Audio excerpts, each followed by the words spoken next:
Hey guys, welcome back. We got some more Bonneville content for you today. And as you can see, the motor is like done. We pretty much the past couple days we've just been really getting it done. Basically, whole motor over here is taken apart. I don't know what we showed with this motor. It's basically a good idea that we decided to do this, or Tristan decided to do this, because we took one of the rods out and you can see how scored up that is. Like, it catches your fingernail everywhere and it's very uncomfortable to do. Like, I don't know if you guys have that type of sensory stuff, but it just like it grabs your fingernail so like this one especially. God, the crank is the same, catches your fingernail. This thing is toast. Like, it would need new rods and pistons, and well, it would at least need new bearings and rings. Then it'd probably run. At the very least. Polished crank. But then whatever the issue was would have still been there. True. We have no idea what it was. What was leaking. But yeah, I guess just to summarize what we've done on here, because last time you dropped that. What the hell? Last time you guys saw it, it was just the built bottom end. We got the timing on. We got some cool photos of it, engine tech stuff, which is neat. They do a good job with that. The sprocket was, or the cam timing gear was like a solid unit versus the other one had like holes in it. Yeah, it was, we do have photos of it, but it's looks nice. Looks nice. Yep. For aftermarket. Obviously, we painted everything, so it had the dingy red paint on all the brackets and stuff. It's still on the oil and filler neck here.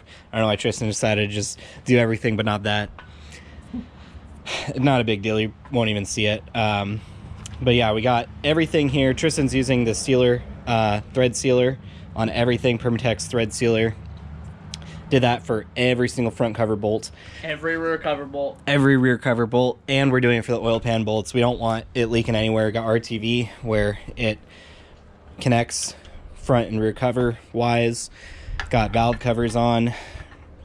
We got literally everything. Like, once this is on and ready to go, we can get the oil filter back on, I guess, and really just drop it in. There's nothing else it needs. Tristan painted up the supercharger as well. Yeah, the only thing, one of the only things left to do, I think, is, well, actually get her in, for one, but paint the lower intake manifold. Davis is, it's all nice and matching now. Yep. I mean, it's a good, like, 5-footer, 15 footer. But, and then, like, I was carrying it, and, like, this little portion of paint just scraped off, so I just hit it with some black to cover it. That's fine. But, yeah, lower intake manifold's done. We also want to possibly install a intake temp sensor. I've seen people drill a hole here, tap it, and then you put your intake temp sensor there, because you want to read temperature after the intercooler. You don't want to read ambient temperature going in. It's as useful as just a thermometer. But this, you'll see what your charge temps are, or intake air temps, so you can decide if you want to get on it or if it's getting too dangerous of intake temps. It's just useful data to have. I would love to get a gauge, and now I checked, and it doesn't seem that ProSport makes this, but lots of companies make gauges where it shows a 2 IATs, and yeah, ProSport does it. I haven't seen it. I literally told you I bought one. Well, no, I bought the normal one. They sent me the double one. Oh, what the hell? So that's before and after. Then maybe they only use it in, or maybe they only have it in the design that is yours. The digital series. Because probably in the JDM and the Evo series, couldn't find it, and I couldn't find it with other series too. But yeah, I'll look again, and yeah, I think that would be really cool to get like a before the intercooler and after the intercooler IAT, so you can see exactly what it's doing. Mm-hmm. That'd be cool. And we're still I put an email out to the guy who runs Bonneville's Unlimited, and I think I've talked to you about that company before. That guy only parts out Bonnevilles, and he only knows Bonnevilles. Only sells 10th gen Bonneville stuff. Anyways, that is the guy I messaged to see if the Bonneville oil pressure gauge is a dummy or not. Because I asked a few other people today, and they said they didn't know for sure. I'm pretty sure. I mean, if you see it fluctuate, I don't see it fluctuate very often. Only at like wide open throttle.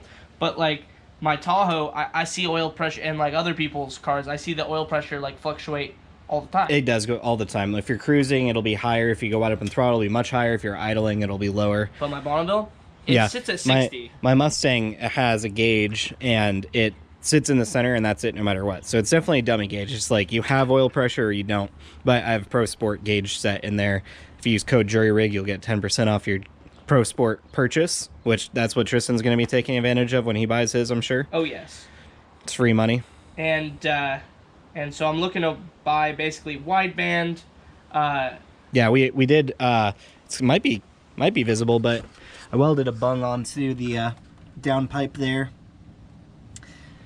So that's where his O2 is, and then he'll have his wideband as well. And so it's already plumbed and ready to go. Just needs to have the sensor put in, which we have a spare sensor, but it's not good. It's going out. Yeah, and so I think what we're gonna end up doing is the wideband, of course, and then I wanted a boost gauge, obviously, because the amount of boost that my car was making, it maxed out the stock boost gauge. Yeah, either the stock boost gauge isn't reading right, or it was maxing it out.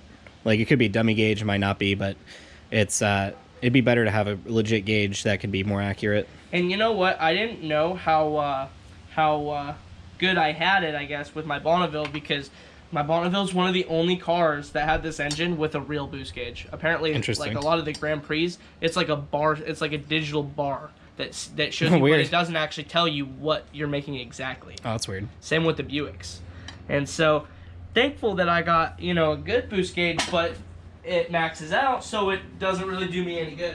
Yeah, we're definitely going to be doing a gauge pod install on here, something custom, and then do all that, do a whole Pro Sport like build, I guess. Yeah, so like I was saying, wideband, and then we're gonna do either trans temp or IATs. No, trans temp or oil pressure. Yeah. And then IAT, I believe. Yeah, trans temp would be very important, especially any of these 4L60s or these variants, whatever. This is a 4T65E HD. Yeah, and temp is a real issue with it, so being able to record that would be ideal for sure. For certain. I want to know if the trans cooler we put on is actually helping or hurting, because chances are it could be too small for what the car needs. True. And the radiator. Yeah, it's right here. I mean, you could stand to use a bigger one. Definitely could stand to use a bigger one. But it does get direct airflow right at the nostril. Yeah. Plus, S10s use that exact size for their just get a Mustang one. The Mustang ones, like I have, it's like massive. It's like super wide. Oh, damn, I don't know if we need that, bud, but maybe. It all depends on what the sensor tells me. Yep. If it's running hot or not. Does it have a trans temp sensor in it? No. So you can't read it through like HP tuners. I can't. So it does have an internal sensor, just not on like the dash. So through HP tuners or Torque app. Torque Pro, that's what it was. I was trying to remember the name. It's been so long since I used it. Torque Pro was able to tell me before. Just never actually like looked at it all too much. But yeah, once we get the oil pan on and the flex plate on, it's gonna be almost fully assembled.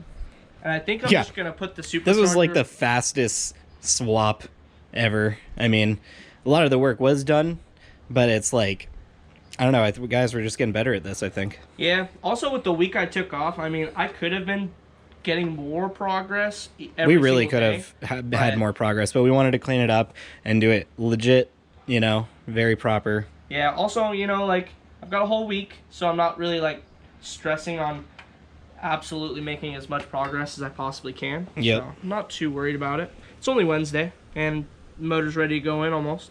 Yeah. I think we might be doing it tomorrow.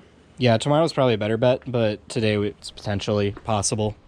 Yeah, I was telling Davis, the only thing that stops me from putting in the engine myself is all the stuff that the engine's going to hit once it goes down in there. Yeah. It's not a one-person job. But yeah, I think that's going to do it. New front rear main seals, all new seals. PTFE pasted everything. Oh, this marshmallow stuff. Let's just go over why I'm doing this. The reason I'm doing this is because, like... These motors are sieves. Yes. They leak like a sieve from everywhere. And not only that, like, brand new water pump gasket put on, instantly water pump starts leaking. Last time, That's why I RTV'd it again this time. And then just so many bolts behind the front cover. There's so and many rear cover ports have water that go through the bolt holes. directly go through. And so it's like, well, shit, if you don't seal it up correctly, then you're going to have just coolant pissing out of your block. Legitimately could have been part of our issue with like the water leak too. It could have been something that needs thread sealer that we weren't aware of. So yeah, so we're just preventive maintenance right now. This won't hurt anything to do. Yeah. But yeah, I think that's going to do it for now. We'll be back with some more progress. And yeah, we're getting real freaking close with this thing. We are. We need the tune though. Tristan was having issues pulling the tune with HP tuners off this. Yeah, I have no idea why. It just kept saying that it was just initializing was failing. And there's a few leads that More Boost Performance, who's doing the tuning on it, told me to check, and we're gonna check. I think it also maybe is just the connection between the battery. Got a brand new battery and starter, and those things cost $400 together. Yeah. God damn. Nice new shiny starter here. Because one of the studs broke off on the other. Just don't over tighten these guys. Yeah, don't over tighten these. Alright guys, it's the next day. We got the engine stand out here, the Bonneville up on jack stands, and the motor is basically ready to go in. We got everything torqued down, lower intake manifolds on. We didn't really need to put that on to drop the motor in, but just did that. And also something cool, we got a intake temperature sensor in there. I saw this on Facebook. Basically just drill, and then I had a spare intake sensor, which if I didn't have this, I don't think we would have done it. But now he'll be able to read intake air temps once he wires it up. It'll just be unwired for the meantime. But yeah, it's pretty cool. And we're thinking about doing a before and after intercooler deal. A dual intake temp sensor. So it'll tell you like 80 degrees coming in and then like 100 degrees after, so you know that your cooling system is how much it's heating it up. Yeah, I was thinking we could put it like somewhere. Yeah, we could drill it really anywhere. Or drill a supercharger and tap it too. Drill the supercharger? Yeah. And that? No. Yeah, like, I mean... The wall's too thick. It is very thick. Yeah. But yeah, we're just going to go ahead and drop it in. I mean, we got everything kind of zip tied up and out of the way for the most part. It's just going to go in, and then just needs to get the dowel in this hole here. And then... it'll line itself up. Just get some bolts in there.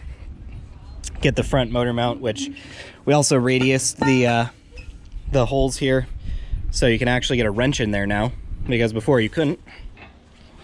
Just trying to make it simpler for next time when we have to take this out again. Oh, do you want to get spark plugs in it first, or probably not? Might blow them up. Yeah. That's not. We'll have room still to get to it. Last time, let's not.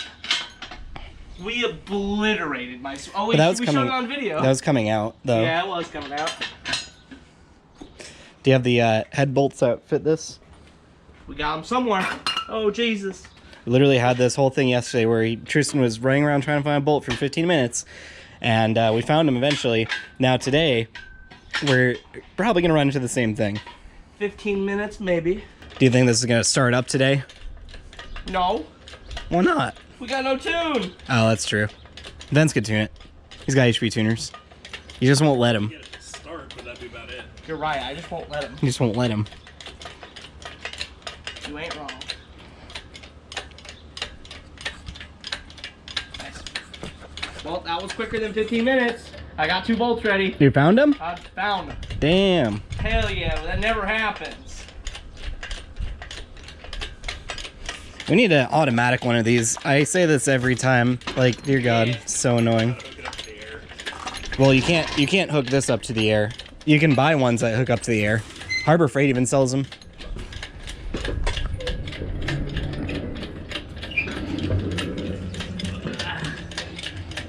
There we go.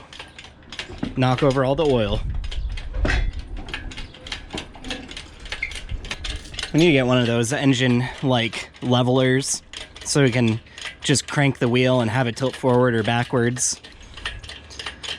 Let me make putting this in much easier. Alright. Here, sorry. That's okay. Also, this is all weird. Tristy. did you do to my thing? It's always me. It is always Tristan. Anytime anything happens, it's like, damn it, Tristan! Like, what did you do? What's up, Zoe? Fucking keyboard. That's fine. So, by the way, this is the stud that we repaired. She ain't straight. It'll work. She ain't straight, but... Look what Tristan did. What? Why did I do that? This isn't fully. No, it's sideways. What do you mean? How? I don't know how Tristan... Why did I do it? How did you do that? Here, How did... can Tristan, you lower it or something? Yeah. Yeah. It's a really nice day out for this. That's good. I love your perspective on it. Good outlook on life. This is a great day to be doing this. It's only gonna be 81, it says. Wait. No, we probably have that socket out for those bolts, I imagine.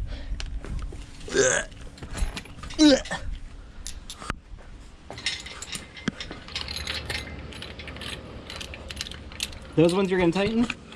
A bit. You don't need to tighten them. Hand tight's good. That's good.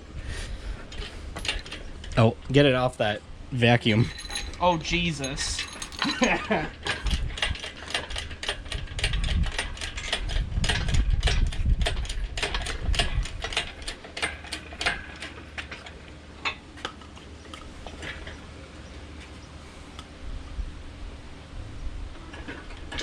Gotta go more. Up higher? Yeah.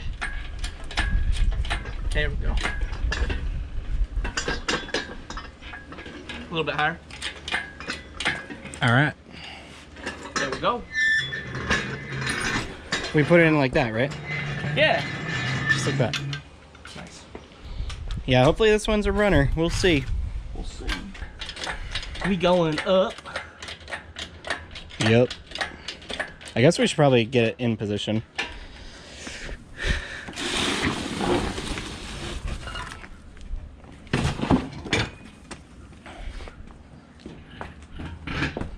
All right, Vince, ramming speed into the Bonneville.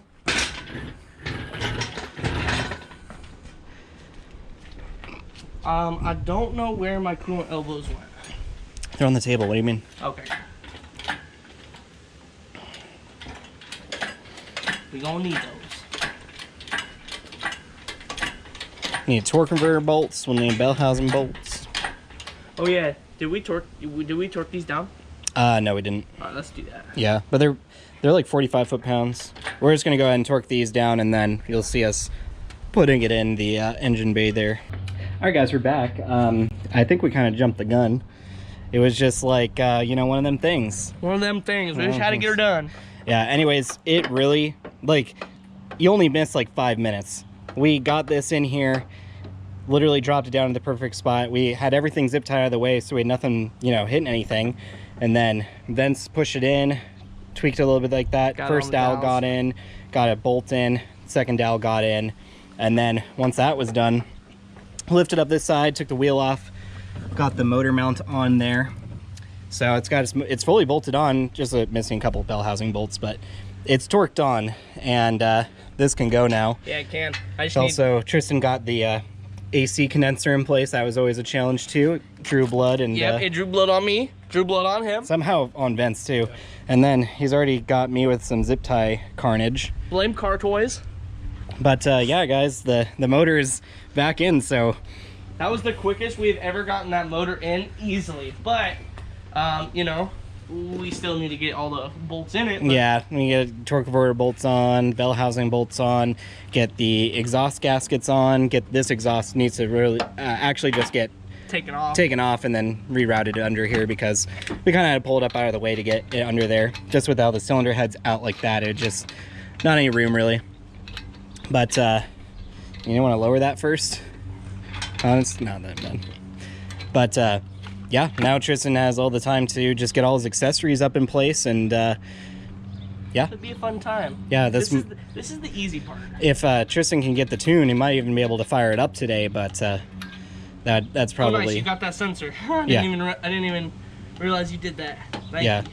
If we can get the tune today, that'd be awesome. But doubtful. Doubtful. I'm good. We're definitely not starting it up because we're not gonna have a tune from Gardner today, but we definitely can maybe get his tune to, like the bass tune to him. Yeah. Yeah, like we said earlier.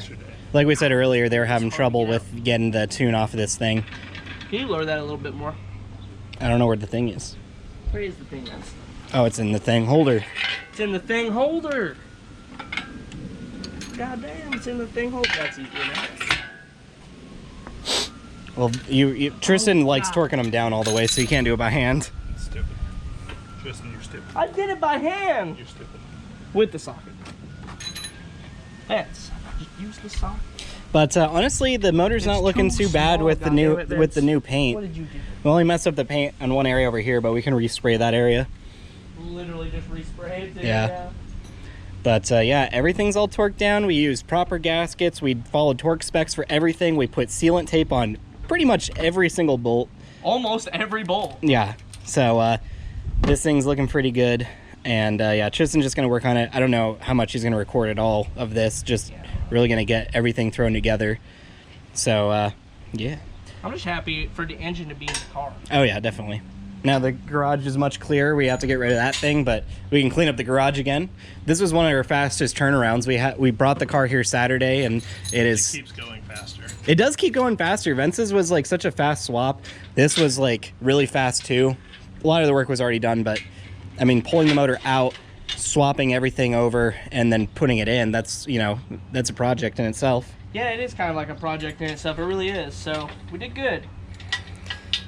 In fact, I mean, I gotta say that this build, I think, is a little bit more intricate than our other ones because we sat there and, you know, painted everything. We sealed everything. That's what we did with Vence's. Exactly what we did with Vence's motor. I guess we didn't PTFE seal like every bolt, but we did do a lot of them. Yeah.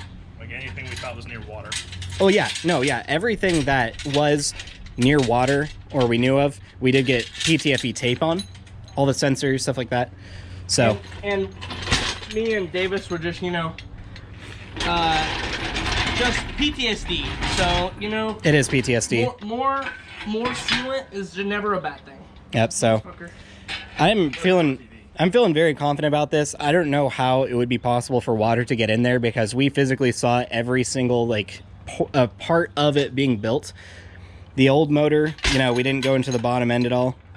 Yeah, I really like to think that it was a block issue, not a gasket issue, because we really did like take the whole thing apart and reseal it multiple times. We did do it just with RTV and didn't torque anything down properly. We just impacted on the rear cover though had no gasket, and I think that was the issue because there's a part where it covers some of the passage. I just want to show the people.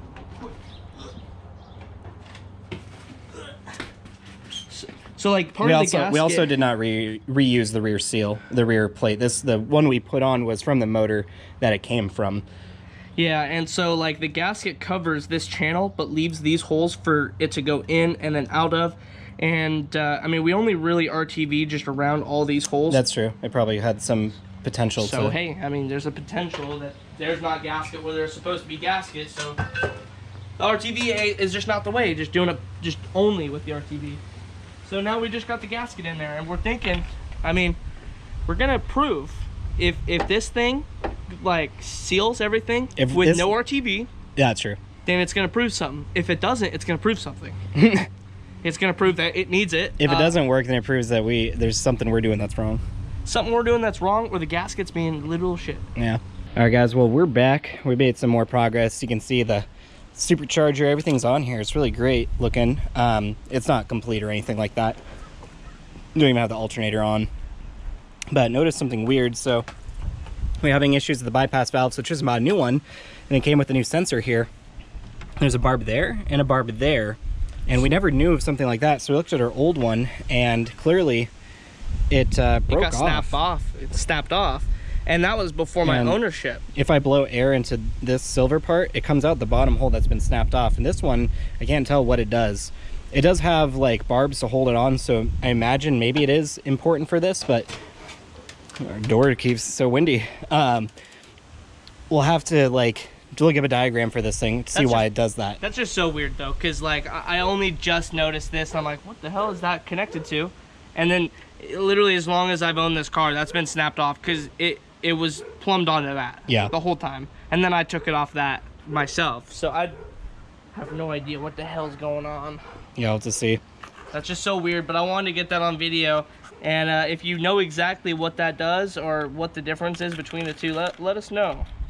Well, guys, I think we're done for today. It looks pretty freaking complete. Pretty the same as they saw it last. Well, I mean, I don't know what we did. If you, I mean, yeah, there's like lots of small details, definitely. Everything underside is plugged in, starter, all the sensors. Basically, only things that are missing are the plug wires, spark plugs, and the belt. I think that's really all there is left. Garner, More Boosts on Instagram, is working on Tristan's tune right now. They were able to successfully get the tune off the car yesterday. It was having voltage issues, even with the new battery. Had to get a jump box on there. That's what did it. Jump box is what saved it. Yep. And yeah, so like David said, the only things that we can see ready left to do is what he I guess also about. Needs a hood. Yeah, needs a hood. Coolant and oil too, actually. Yeah, so just fluids. And then probably needs to be topped up on its brake fluid. Trans fluid too. Maybe not. Soon. Oh, also pretty cool. We put the polished North Star throttle body that we had for Project F, but now that we have a 92 millimeter throttle body, this one's on there, so it's nice. It's kind of a nice contrast, polished aluminum there and there. Yeah, it's really nice. The only thing that makes that engine bay just not look as good is the exhaust. But yeah, it's real rough. Besides that, we're ready to roll, man. We are so close to having it start up. But that's pretty much all that we've really done, and then all that there's really to say. We were able to get this motor in 5 minutes, not to brag. Yeah, literally we just slammed this shit in and still the rear exhaust was the hardest thing in this entire project to get this motor in and out, all this, that. Yeah, next video you'll definitely see us driving it. We just have to, like I said, get the belt on, get fluids in it. We do have to zip tie this out of the way again, just a little bit. It's mostly out of the way. Still down there, it's like out of the way, which is nice. Yeah. We have to get the tune, obviously, but you'll see us driving it next for the first time, where it'll be all good finally. Yeah, and check completely new motor. Completely new zero engine motor. This thing should fucking be a runner, and goddamn if it's not. Yeah. Check out More Boost Performance on YouTube. That guy's gonna be my tuner. And Instagram. And on Instagram, he's gonna be tuning my my Camaro most likely, and probably the Tahoe too. Yep. Anyone could tune that thing because it only really needs a stock tune, but it's gonna have a cam. So make sure to check out our Patreon. Oh yes. We're gonna. I know I've been saying this every we put video. a new $1 tier. So if you're a fan of our show and you want to help us out, easiest way possible would just be subscribing to definitely that would help us out a lot, and that'd help us buy some tools that we need. And yeah, also what I was gonna say is, I know I've been saying it pretty much every video we've recorded this week, because we've just been on the topic. We're gonna have merch soon, man. Yep. We're gonna buy the equipment most likely to make vinyl t-shirts, and yeah, so stay tuned for that. We already got a few designs on the way. And absolutely. That'll be awesome. I'm really excited for that. I want it to work out. Yeah, seriously. I mean, things are looking up for us. We're getting the Bonneville running. Now that Bonneville is going to be running, he's going to have a reliable car to like drive around, because the Tahoe has its misfiring like DOD issue. The lifter is just dead. It's on its like last legs. And then we can get Project F, which everyone loves, back up, because that is our next goal, guys, is Project F. Yeah, had that Bonneville never blown up, I imagine that thing would have already been done. Seriously. And with a supercharger on it. Yeah, likely. Because this crippled our channel since 2019. I mean, hey, it boosted our views, but it didn't boost our progress with the project we actually wanted to do. Stay tuned for the next video on the Bonneville being a running video. Yeah, seriously. And no problems, hopefully. Fingers crossed. Fingers crossed. Yeah. I've just been cheated too many times in the past. Well, now we're getting back on track, guys, and this is the most confident I've been in this running yet. Yeah, I gotta say, me too, because I mean, we did literally everything how we should. Didn't, as far as I can remember. Machine shop put together the bottom end, the rest of it like torque to spec, everything, good gaskets, no unnecessary like RTV anywhere. Like we didn't cut any corners. In fact, I spent more on the machine shop to put that bottom end in, and I didn't need to do that. We could have done that ourselves, but I'm glad that I have that security of them doing it right. Yeah. Because, I mean, you guys know the problems we were having with that thing, with the the rods not being perfectly round. Might as well have the machine shop put it together. And yeah, I mean, just this engine without anything else, none of the gaskets, $1,100 just in machining. That's a lot. Yep. So, like, this freaking better work. All right, guys. Well, I think that's going to wrap it up here. It's all put together. I mean, all put together. There's just 3 things we need to do basically. But next video, expect us to be driving it. So check out our other videos, full build series on the Mustang. There's also Project F videos, Trans Am videos. So check out the other stuff, comment down below, and we'll see you next time.